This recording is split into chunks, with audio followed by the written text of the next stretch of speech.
Do you know how hard it is to live in this society with mental health? I, for one, have probably 4 mental health conditions, but I think schizophrenia is probably the one that gets me. So, the news, is it ever good? Maybe it used to be good, but now it just sets me off. And one time, it set me off so much, the ambulance and the police came to my house and they took me away, but I was very hyperactive. I may have done a silly thing. I tried to get out of the police van because the ambulance was taking so long, so the police took me to hospital. Don't want to go to hospital in a police van. They instantly assume you're a violent criminal. If you come in a police van to a hospital, you better watch out. You better not make any sudden movements because they're going to be scared of you. And they were scared of me that day because the police said I tried to escape. You can't escape a police van. I just put my shoelaces through the outside. I was just having a look to see if you could escape. But you definitely can't escape the back of a police van.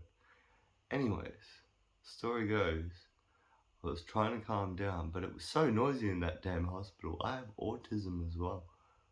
And I was just trying to move my bed closer to the wall to be in like the corner because I don't like being in the middle of the damn room. Like I hate being in the middle of the room because I've been assaulted, so I'm highly vigilant and I need to have something at my back where no one can walk behind me. So that was the first mistake I made. They thought, oh, this guy's violent, he's moving his bed. So then they were watching me a lot more. They're like, oh, you can't do that. Because unfortunately there was some scissors near where I was moving to. So they thought I was going for the scissors. And then they put this heart monitor on me. But I told them to stop because it was freezing cold. Those damn diode things that they put on you. Oh my gosh, sometimes when you're highly sensitive, you don't like cold. And I told them to stop, but they kept going. So I jumped up. Big mistake. 6 security guards came that were already there because they were already like, oh, he's gonna do some crazy business. I just was cold. I just wanted the damn heart monitor off me, so I jumped up and pulled it off. And I just wanted to stand up and get my bearings because I'm surrounded by all these crazy people and they think I'm crazy. They're the ones that misunderstood me. Like, I am just trying to get my bearings. I don't want cold on me. Anyways, 6 security holding me down. And they were holding me down so hard, it was actually very painful. So I had to keep moving around to readjust. And I actually ended up with bruises and swelling from how hard they held me. And because I was moving slightly to readjust, with these 6 security holding my legs, my arms, and I think my stomach or something, I can't remember. All I know is there was 6 security holding me down for 2 hours. 2 hours, people. That was very painful, because apparently, if you make the slightest movement while they're holding you down, they think you're trying to resist them. And I wasn't even allowed to pee in the bathroom. I had to pee in front of 6 security lying down into a bottle. Everyone misunderstood me that day. I just wanted some dignity. I just wanted to go out for a smoke at one stage, so I did definitely try to walk out with 6 security on me, and I did manage to walk 2 steps with 6 security on me. Yes, I am quite strong when I'm highly agitated. But I just wanted to smoke, and I was going to come back in anyways. But yeah, the misunderstanding after misunderstanding, 6 security guards bruising me with the amount of pressure they were putting on me, making my poor hand swell up because they were holding it so tight, and thinking that I even spat on them. I was crying, and all this phlegm went into the back of my throat. I had to cough. I wasn't going to cough up and choke on my own phlegm, so I put my head to the side and coughed so I could breathe. They thought I was spitting on them. Then they put a bag on my head, a spit bag. If you've ever had one of those, it's bloody awful. You can't breathe. And I'm just in this worst state possible. Then, after about 2 hours, they finally left. Now, the doctor came and said I had to go to sleep. Now, this is after they've already injected me with 3 10 milligrams of lorazepam. Now, apparently you can't have any more, but I told them it's not going to work because I'm on very high medication, very high Seroquel, very high Dayvigo. These are very strong sleeping tablets. Nothing knocks me out. If I'm awake and I want to be awake because I'm disturbed, I will not be knocked out by lorazepam or any of your fancy drugs. I will walk around and be on adrenaline because I can produce a lot of adrenaline. So the doctor said I had to go to sleep, and I was like, I don't think that's legal. Like, I told him, like, I think you can't command someone to go to sleep. Like, that doesn't make sense. Anyways, he was really angry, and just basically because I said I didn't want to go to sleep, then the security came back, but this time with mechanical restraints. Mechanical restraints, or today's straitjacket. So not only was I held down by security in this hospital, but I was mechanically restrained. So if I needed to pee, there was no one there. I would have peed myself. Luckily, I didn't need to pee because I hadn't drunk water for so long because I'd been held down by security for so long. And I'd already peed once in front of security. But then, luckily, I fell asleep. And I could get the mechanical restraints off. I actually got my hand out to free it up from the swelling. Then I put it back in. So, like, I had the opportunity to fight and escape. But no. Did you see me escape? No. I just did want to smoke at one stage. So I did try to walk out. And I did move my bed because I wanted to be in the corner. And I didn't want cold things on me, so I did jump up because it was freezing cold, those damn diodes. But at no stage did I punch anyone, did I threaten anyone.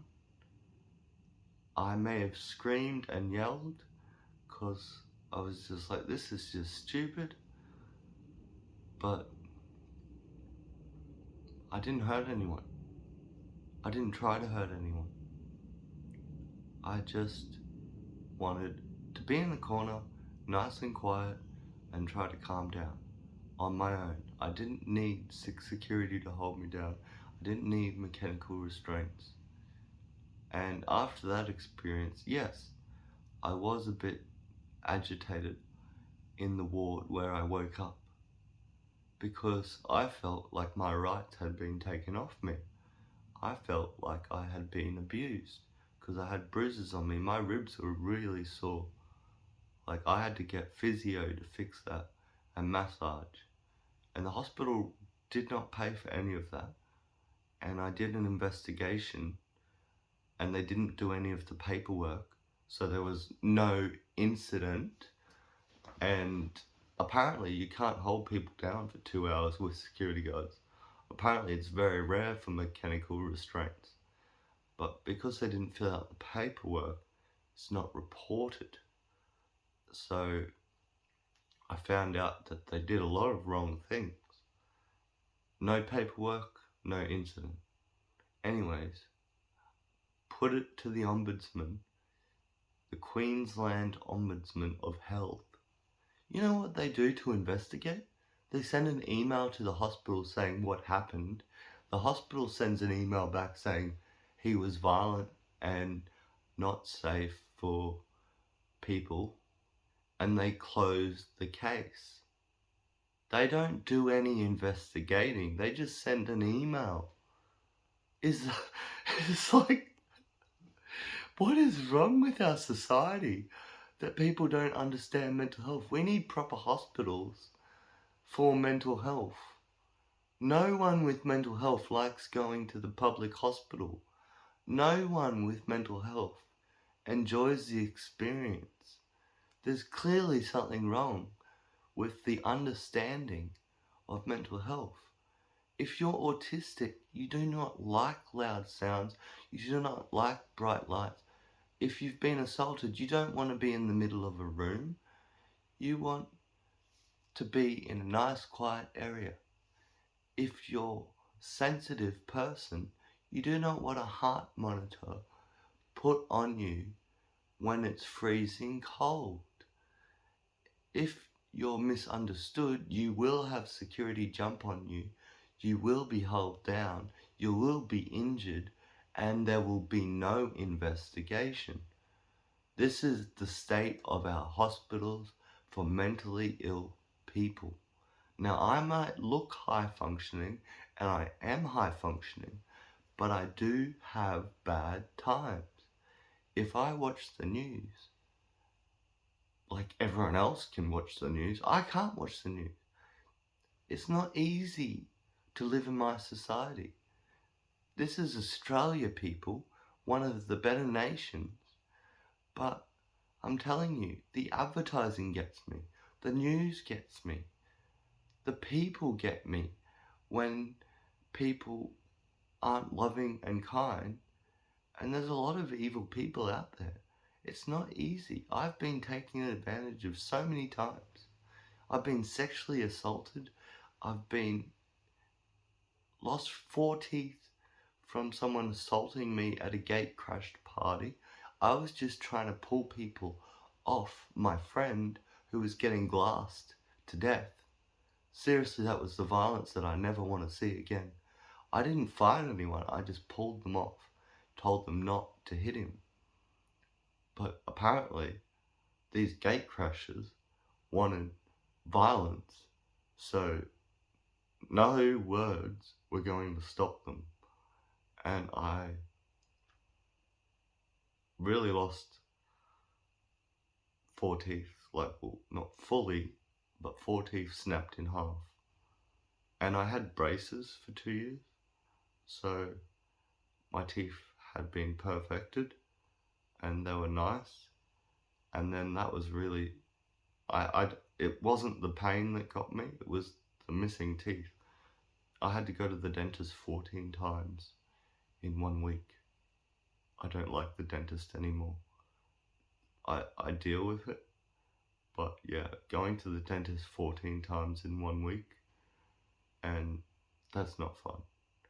So when a public hospital accepts a mentally ill patient, can you please get better at understanding their needs?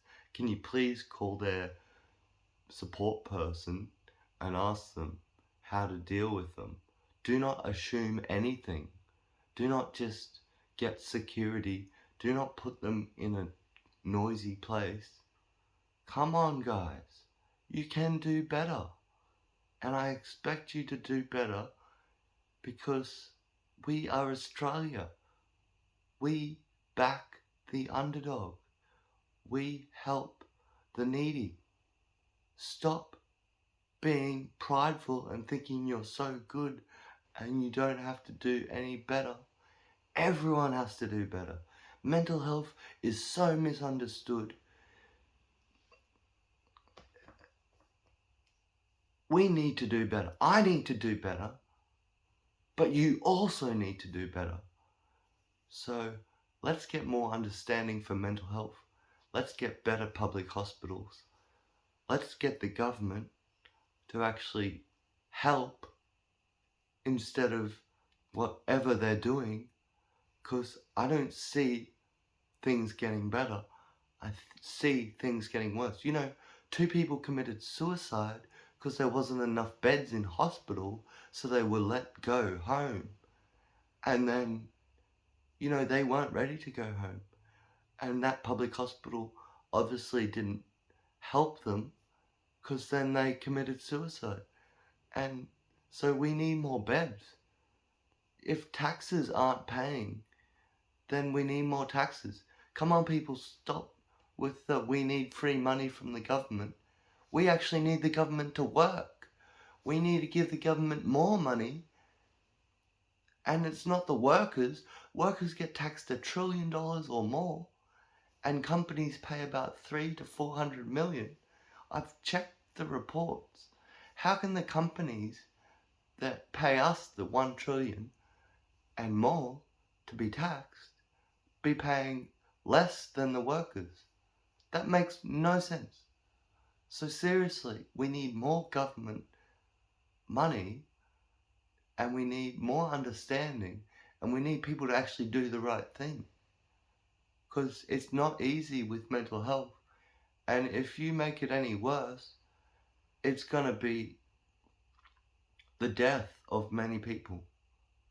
And those deaths will be on you for not paying your taxes, company, will be on you, government, for not taxing those companies and getting better funding and training your staff to understand mental health properly, and calling people's helpers to understand their needs. Everyone's different. You cannot have one size fits all. And stop using security and stop using mechanical restraints, because that is not nice. That is not nice. You need to understand. You've got to change. Thank you.